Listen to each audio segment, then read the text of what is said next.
Hi friends, நீங்கள் என்ன பார்க்க போனால் பெயர் சொல்லின் வகையை பார்க்க போகிறோம். பெயர் சொல் என்பது ஒன்றன் பெயரை குறிக்கக்கூடிய சொல் தாங்க பெயர் சொல். அது பொருள், இடம், காலம், சினை, குணம், தொழில் எனும் 6 அடிப்படையில் தோன்றும். பெயர் சொல் திணை, பால், எண், இடம் ஆகியவற்றை உணர்த்தி வரும். வேற்றுமை ஏற்கும், காலம் காட்டாதே. வாங்க வீடியோக்குள்ளே போகலாம். பெயர் சொல் வகைகளை பற்றி இன்றைக்கி நம்ம பார்க்க போகிறோம்.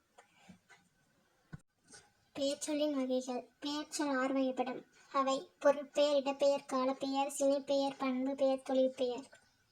பொருட்பெயர் பொருட்களுக்கு இட்டு வழங்கப்படும் பெயர் பொருட்பெயர் ஆகும். எடுத்துக்காட்டு: பசு, மின்விசிறி, பேனா. இடப்பெயர் இடப்பெயர் என்பது ஒன்றின் இடத்தை சுற்றுகின்ற பெயராகும்.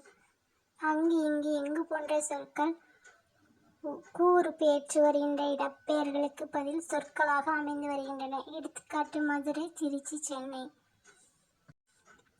காலப்பெயர் என்பது ஒரு குறிப்பிட்ட காலத்தை உணர்த்தும் பெயராகும். எடுத்துக்காட்டு: வினாடி, மணி, பங்குனி.